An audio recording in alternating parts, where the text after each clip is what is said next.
Eu tenho algumas dúvidas sobre a impulsividade. Ótimo, inclusive, Brito, então a gente já pode abrir com essa pergunta, olha só, para tirar essas dúvidas e outras mais, né, agora a gente conversa com o doutor Bruno Brandão, que é psiquiatra. Doutor Bruno Brandão, seja bem-vindo ao nosso programa e já entra respondendo essa dúvida da Renata, que é: a impulsividade é uma característica do ser humano, ok, mas quando ela é patológica? Quando ela se torna um problema? Bom, boa tarde a todos. Queria agradecer o convite por estar aqui mais uma vez. Então, quando a Mariela falava aí que ela fez compras, teve que esconder dos pais, eu lembrei de uma situação que ocorreu comigo quando eu era mais jovem também, só que o meu caso foi figurinha de álbum. Eu fui lá e comprei não sei quantos pacotinhos e não tinha onde esconder. Foi um ato dos meus pais, foi um ato de impulsividade também. Então, assim, o que é a impulsividade? A impulsividade é uma espécie de curto-circuito do ato volitivo. O ato volitivo seria o ato de vontade.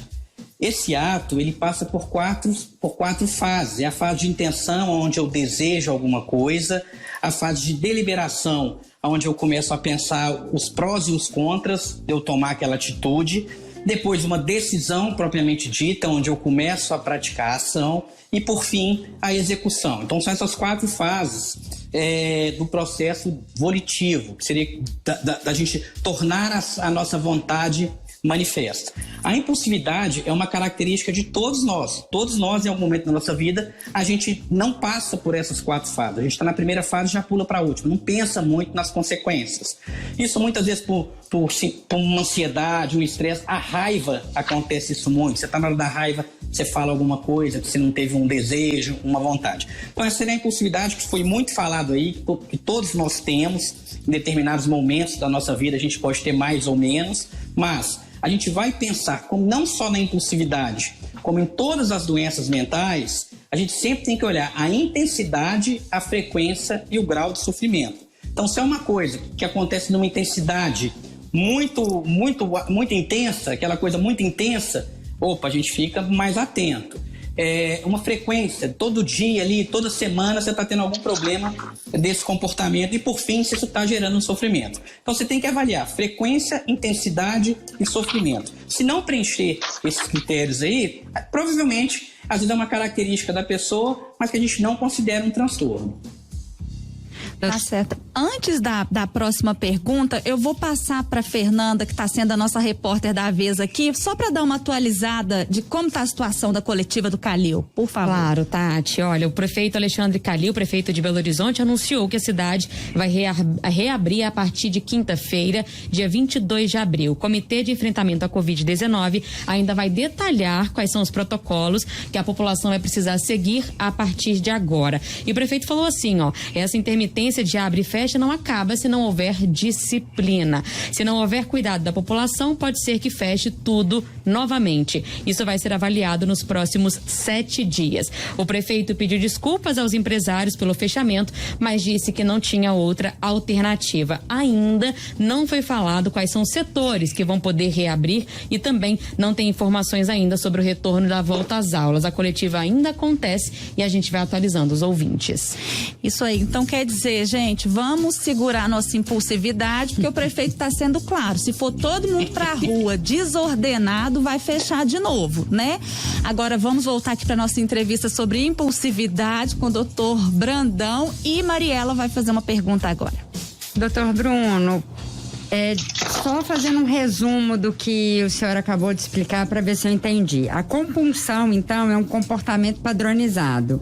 E a impulsividade é uma atitude momentânea. É isso? São fenômenos que guardam relações, mas são diferentes. A impulsividade, sim, ela é momentânea. A pessoa, ela pratica uma ação sem pensar muito bem, ou muitas vezes sem nem pensar. Ela tem uma vontade, ela vai lá e faz e depois ela arrepende. A compulsão, normalmente, ela é secundária a um pensamento. A pessoa tem uma obsessão, um pensamento que gera um certo desconforto, ela vai lá e realiza uma compulsão para neutralizar essa obsessão. E aí, a gente pode pensar que até algum tempo atrás, o TOC, transtorno obsessivo compulsivo, ele estava dentro dos transtornos impulsivos, dos transtornos ansiosos. Agora ele continua dentro do espectro, transtorno obsessivo compulsivo e transtornos dos impulsos. Então tem uma relação muito forte entre obsessão, compulsão e impulsividade.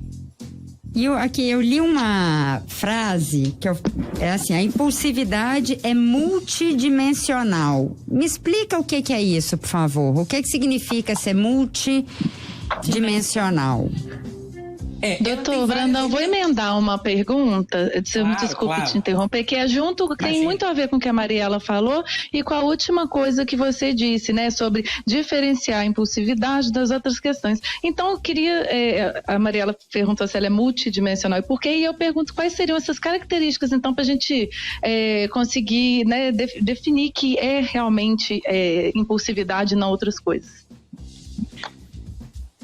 Ser multidimensional, o próprio nome já diz, tem várias dimensões. Você não vai falar assim, olha, a impulsividade é causada por isso, essa é a causa da impulsividade.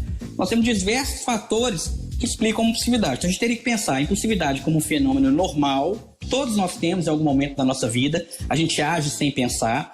Nós temos uma impulsividade que pode ser consequência de algum outro transtorno, por exemplo, uma pessoa muito ansiosa, uma pessoa que tem um transtorno de ansiedade generalizada, pessoas que têm TDAH, transtorno de personalidade como personalidade borderline. O próprio transtorno bipolar, como eu falei aqui com vocês da outra vez que a gente conversou, ele tem uma característica impulsiva nele.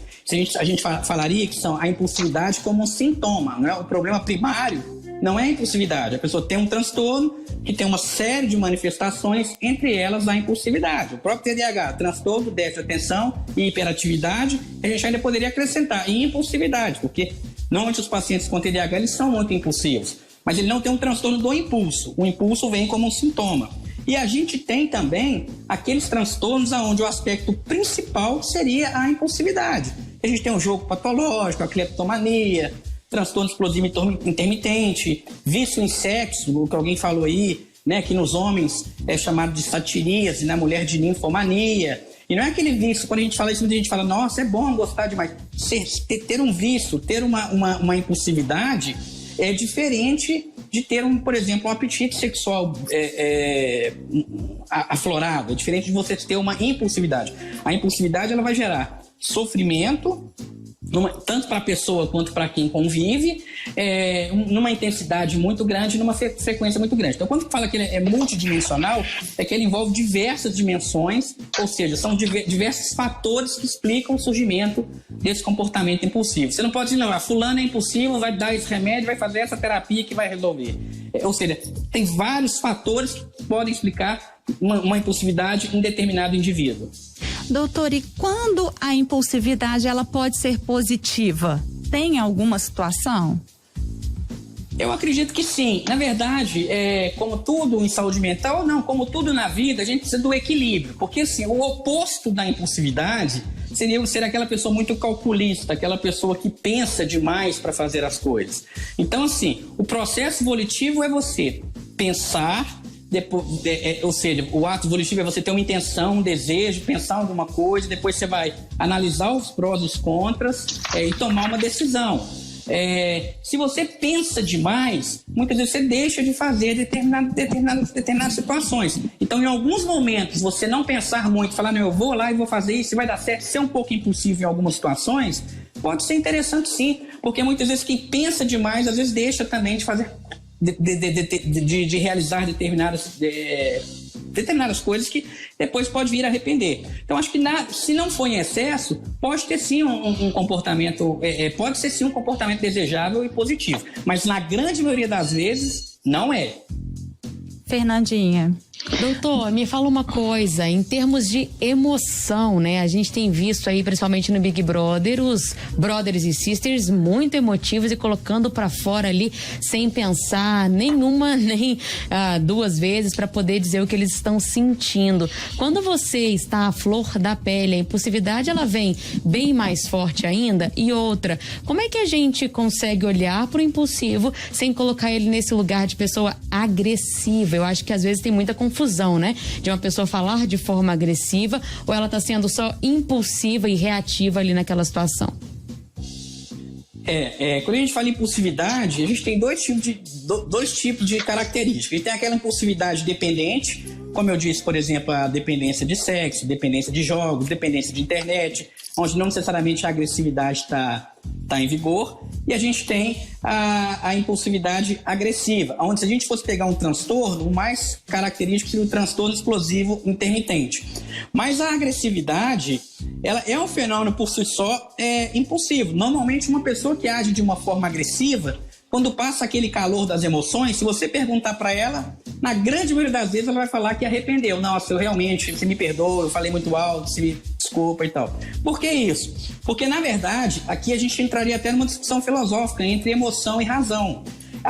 Quando a gente fala do ato volitivo, do processo de pensar, quando a gente pensa no que a gente vai fazer, a gente está pensando, seria um pleonasmo, mas assim, quando a gente pensa no que fazer, nós estamos usando essa parte do nosso cérebro, que é o lóbulo frontal, que está muito relacionado com a razão. Então, eu vou decidir alguma coisa. E a parte do impulso, ela está muito associada com as emoções. Então, fica um conflito. Eu quero isso, a minha emoção, o meu sistema límbico, que é a parte normalmente associada com prazer, que é uma coisa, mas a minha razão, que é outra. Então, fica uma briga entre os dois e quem ganhar vai manifestar. Normalmente elas entram no processo saudável, entram num acordo. Eu quero isso, mas eu não posso, então eu vou esperar um pouquinho e tal. Quando você está com o nervo à flor da pele, por exemplo, num jogo, no Big Brother, muitas vezes quando você bebe, alguma festa, às vezes até alguma substância, ou mesmo não, simplesmente está nervoso, essa parte emocional, ela ganha uma força, ela ganha uma força muito grande, que acaba superando a parte racional, que seria a parte frontal. Então acaba que a parte emocional ela vence e sobrepõe. Mas quando isso passa, normalmente a pessoa arrepende. Nos transtornos dos impulsos, por exemplo, a causa não é muito bem definida, mas o que sabe-se é que justamente o lóbulo frontal, que é essa parte que controla a parte racional da razão, ela está prejudicada. O próprio neurodesenvolvimento dos adolescentes, a gente tem um desarranjo nisso daí na fase da adolescência. Por isso que o adolescente, o desenvolvimento natural do adolescente, na fase de adolescência, passa por um período de impulsividade. Justamente por isso. Porque a parte límbica, a parte da emoção, começa a desenvolver de uma forma muito mais acelerada que o lóbulo frontal, que é a parte da razão. Então, o ideal é ter esse equilíbrio. Mas em momentos onde você tem, principalmente álcool e emoções muito intensas, muitas vezes essa parte frontal ela fica meio camuflada, meio obscura. Tanto que tem alguns autores que falam que a raiva emburrece as pessoas. Quando você está com raiva, você fica meio burro, entre aspas, vamos dizer assim. Doutor Bruno, baseado até nas coisas que o senhor falou nessa entrevista, eu te pergunto, as pessoas menos impulsivas, elas tendem menos aos vícios e a determinados tipos de dependência?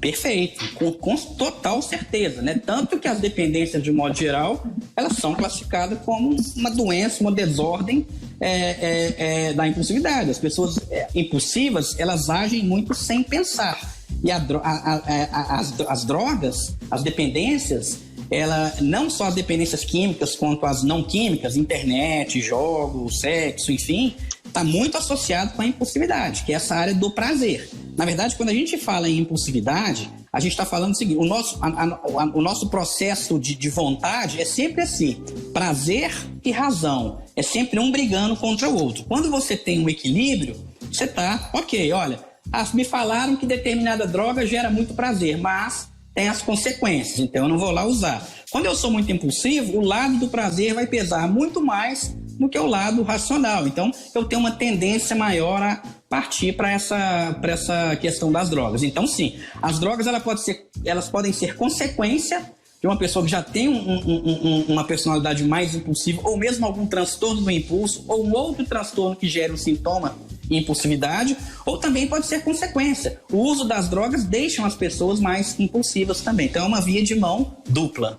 Perfeito. Então, quer dizer, a impulsividade acaba afetando aí em vários campos da nossa vida, né? Doutora, a gente teria mais inúmeras perguntas para fazer para o senhor. O senhor vai voltar aqui outras vezes, com certeza. Muito obrigada pela sua participação no nosso programa de hoje. Eu que agradeço o convite, estou sempre à disposição quando vocês me convidarem. Um abraço a você e a todos que estão ouvindo a gente aí. Um abraço. Nós acabamos de conversar com o Dr. Bruno Brandão, psiquiatra, e daqui a pouquinho a gente volta. Vou ter que dar um pulinho ali no intervalo e voltar. A gente volta com participação dos nossos ouvintes. A gente vai ter outro especialista. É rapidinho, não sai daí não.